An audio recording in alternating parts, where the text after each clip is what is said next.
Hello दोस्तों, आप सभी का स्वागत है आपके लर्निंग प्लेटफॉर्म आओ मिलकर सीखे में। तो आज हम आपके सामने चर्चा करने जा रहे हैं एसएससी एमटीएस एग्ज़ाम 2022, जिसके बारे में हम फुल एनालिसिस करेंगे। आज डेट है 13 जुलाई, फर्स्ट शिफ्ट का हम एनालिसिस करने वाले हैं। जीके के लगभग लगभग 18 से 19 प्रश्न हमको मिल चुके हैं। मैथ के बारे में पता चला है कि टफ है या इजी है, और रीजनिंग के बारे में भी पता चला है। इंग्लिश के 1-2 क्वेश्चन मिल पाए हैं, बाकी उसकी हार्डनेस और टफनेस का पता चल पाया है। चलिए शुरुआत करते हैं। सबसे पहला जो क्वेश्चन आया था, क्या आया था भाई, कि असम किस राज्य का नृत्य है। असम किस राज्य का नृत्य है, तो आप कहेंगे असम जो है वो, सॉरी, बिहू किस राज्य का नृत्य है, तो आप कहेंगे असम का है। कहाँ का है, तो आप कहेंगे असम का है। असम से बात की जाए तो असम में तो बिहू डांस हो गया, लेकिन और भी कई सारे असम से पूछे जाते हैं प्रश्न, जैसे काजीरंगा राष्ट्रीय उद्यान कहाँ पे है, काजीरंगा राष्ट्रीय उद्यान। अगले उसके बाद पूछेगा कि ओरंग राष्ट्रीय उद्यान, कौन सा भैया, ओरंग राष्ट्रीय उद्यान। तो ये सब प्रश्न जो कि हाल ही में पूछे जा रहे हैं, आप लोग इन प्रश्नों को याद रखिएगा, ओरंग राष्ट्रीय उद्यान। ठीक है, आगे बढ़े तो जो अगला प्रश्न है, संविधान की प्रस्तावना से एक क्वेश्चन आया था। अब संविधान की प्रस्तावना से क्या क्वेश्चन आया था, आप लोग कमेंट बॉक्स में हमें कमेंट करके बताइए।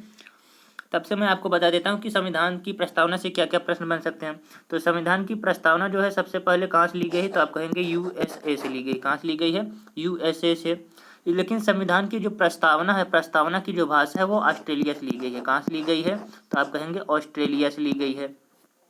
और जो संविधान की प्रस्तावना है ये 13 मई, कब भैया, 13 मई 1946 को, कब, 13 मई 1946 को मोतीलाल नेहरू द्वारा पेश किया गया। किसके द्वारा पेश किया गया, 13 मई 1946 को, सॉरी, जवाहरलाल नेहरू द्वारा पेश किया गया। चलिए आगे बढ़ें तो जो अगला प्रश्न है हमारे सामने, कि संविधान में प्रथम संशोधन कब हुआ। संविधान में प्रथम संशोधन हुआ 1951 में ही।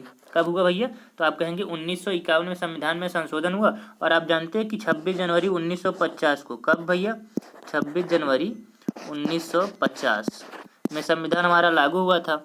आगे बढ़ें, जो अगला प्रश्न है कि ओलंपिक में भारत की किस टीम ने कांस्य पदक जीता था। देखिए यहाँ पे स्पष्ट रूप से टीम का नाम लिया है, तो किस टीम ने, तो भारतीय हॉकी टीम ने क्या किया था, ओलंपिक में कांस्य पदक जीता था। इसी तरह से आगे बढ़ें तो पाइका नृत्य पूछा था। पाइका नृत्य किस राज्य का है, तो आप लोग कहेंगे उड़ीसा का। और अगर उड़ीसा से पूछे तो सिमलीपाल राष्ट्रीय उद्यान पूछ सकता है। सिमलीपाल राष्ट्रीय उद्यान किस राज्य में है, तो आप कहेंगे उड़ीसा में। आगे बात करें कि 2020 में रणजी ट्रॉफी के विजेता कौन है, तो 2020 में रणजी ट्रॉफी के विजेता तो सौराष्ट्र थे। कौन थे भैया, सौराष्ट्र। और 2020 में ही चंडीगढ़ क्या है, रणजी ट्रॉफी पहली बार खेलता है। कौन भैया, तो आप कहेंगे चंडीगढ़। चंडीगढ़ पहली बार कौन खेलता है, रणजी ट्रॉफी खेलता है। बात करें 2022 की, तो 2022 में जो रणजी ट्रॉफी के विजेता है वो है मध्य प्रदेश। कौन है भैया, तो आप कहोगे मध्य प्रदेश है। और इसने किसको हराया है, तो इसने मुंबई को हरा करके इस बार ट्रॉफी जीता है। ठीक है, आगे बढ़े तो जो अगला क्वेश्चन हमारा है, अगला क्वेश्चन है 2011 की जनगणना के अनुसार सबसे ज़्यादा आबादी वाला मेट्रो कौन सा है।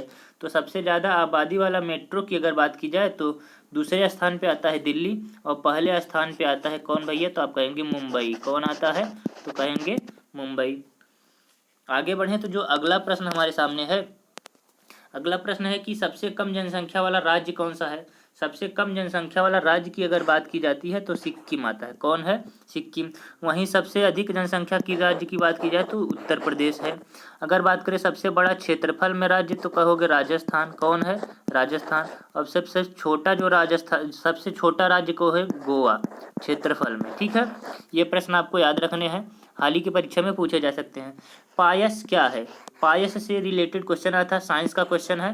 पायस दो तरल पदार्थों का अमिश्रण है, मिश्रण है, लेकिन वो दोनों के कण आपस में मिलते नहीं, वही क्या है, पायस। अब इसके ऑप्शन हमारे पास नहीं आए थे, आप लोग कमेंट बॉक्स में बताइएगा क्या क्या इसके ऑप्शन दिए गए थे। आगे बढ़ें तो जो अगला प्रश्न है हमारा वो है प्राइड प्रेजुडिस। क्या है, प्राइड प्रेजुडिस पुस्तक किसने लिखी, तो आप कहेंगे शशि थरूर। आप लोग देखिएगा बुक एंड ऑथर से क्वेश्चन जरूर आ रहे हैं, तो आप लोग पढ़ के जाइएगा। बुक एंड ऑथर से हर शिफ्ट में दो से तीन क्वेश्चन आ रहे हैं, तो आप इसके पढ़ के जाएंगे। भागीरथी से कोई क्वेश्चन था, शायद इसके उद्गम स्थल से था, तो इसका उद्गम स्थल कहाँ है भैया, तो आप कहेंगे कि उत्तराखंड में। कहाँ पे है, तो आप कहेंगे उत्तराखंड में इसका उद्गम स्थल है। आगे बढ़ें तो जो अगला क्वेश्चन है कि खानवा का युद्ध किसके बीच हुआ, तो आप कहेंगे खानवा का जो युद्ध है वो बाबर और राणा सांगा के बीच में हुआ था। बात करें कब की, तो आपको एक ट्रिक है, पानी पिया खाना का, यानी 1527 में हुआ था। कब हुआ था? 1527 में। ठीक है, अगर ट्रिक की बात की जाए तो मैं आपको ट्रिक बता देता हूँ। पानी पिया, फिर उसके बाद खाना खाया, चांद देखा, घर गया और मर गया। ठीक है, तो पानीपत 1526 सबसे पहले, फिर खानवा 1527, फिर खानों के बाद पानी पिया, खाना खाया, चंदेरी हो गया 1528, फिर उसके बाद घर गया यानी घाघरा 1529 और 1530 में मर गया। कौन भैया? बाबर के बारे में बात की। तो जो 1527 का युद्ध है, खानवा युद्ध, वो किसके साथ में लड़ा गया था? तो आप लोग कहेंगे कि भैया जो है राणा सांगा के साथ में हुआ था। चलिए अगला जो प्रश्न है वो क्या है? राम नारायण का संबंध किससे है? राम नारायण, पंडित राम नारायण का संबंध किससे है? तो आप लोग कहेंगे सारंगी वादक है। कौन है ये? अगर ऑप्शन में देख लीजिएगा क्या था, ऑप्शन में अगर सारंगी वादक होगा तो ये सही है। आनंद मठ पुस्तक के लेखक कौन है? आनंद मठ के पुस्तक का नाम आया था, देख ले, दो पुस्तक से हो गई, बुक एंड अर्थर से 2 क्वेश्चन हो गया, बंकिम चंद्र चटर्जी। ऐसे अगर गीतांजलि से आ जाए तो गीतांजलि के कौन है भैया? रविंद्रनाथ टैगोर। आगे बढ़े तो 1773 के रेगुलेटिंग एक्ट से प्रथम गवर्नर जनरल कौन बना? वारेन हेस्टिंग बना। इसके पहले कौन था? तो रॉबर्ट क्लाइव था। कौन था भैया? रॉबर्ट क्लाइव था इसके पहले। अगर बात करें ओलंपिक के बैडमिंटन में कौन ब्रॉन्ज मेडल लाया? ओलंपिक के बैडमिंटन में ब्रॉन्ज मेडल लाया है पीवी सिंधु ने। किसने लाया है? पीवी सिंधु ने। ब्रॉन्ज मेडल होता है कांस्य पदक। कौन सा होता है? एक तो इन्होंने कांस्य लाया था।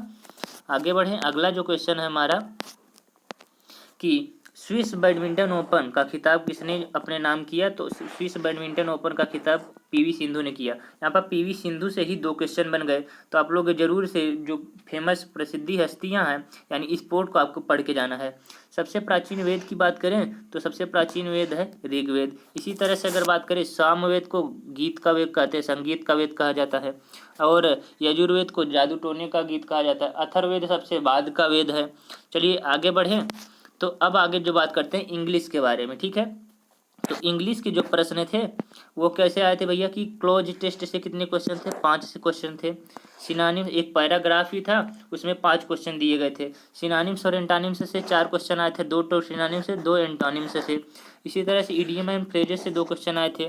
बाकी और क्वेश्चंस के बारे में हमें तो जानकारी नहीं मिल पा रही है। अगर आप लोगों को पता हो तो आप लोग कमेंट बॉक्स में कमेंट कर दीजिएगा। और आगे बढ़ें तो अब मैथ के बारे में चर्चा है। तो मैथ में परसेंटेज से आज 2 से 3 क्वेश्चन आया। प्रॉफिट एंड लॉस से बात की जाए 2 क्वेश्चन आया। नाव और धारा से बात की जाए 2 क्वेश्चन आया। साझेदारी की बात की जाए तो साझेदारी से भी 2 क्वेश्चन आया है। और अगर बात की जाए रेशियो प्रपोर्शन की तो 3 क्वेश्चन आया है। मेंसुरेशन से 3 से 4 क्वेश्चन आए जो कि 2D और 3D पर आधारित थे। किससे पर आधारित थे? 2D और 3D पर आधारित थी। और भी अगर क्वेश्चन आपको मिलते हैं तो आप हमारे कमेंट बॉक्स में कमेंट कर दीजिए, या फिर आप क्या कर सकते हो। रीजनिंग की बात करें तो रीजनिंग जो है बिल्कुल इजी मेथड में आ जाई थी। जो रीजनिंग है वो क्या है, आज की रीजनिंग बिल्कुल इजी थी। ठीक है, आप लोग इसे आसानी से बना सकते हो। चलिए आगे बढ़ें तो जो अगला क्वेश्चन है, यदि आपको हमारे द्वारा दिए गए जानकारी अच्छी लगी है और आप भविष्य में होने वाले सभी एग्जाम्स का एनालिसिस देखना चाहते हैं तो हमारे चैनल को सब्सक्राइब कर लीजिएगा और वीडियो को लाइक करके अपने दोस्तों के साथ में शेयर जरूर करिएगा। Thank you.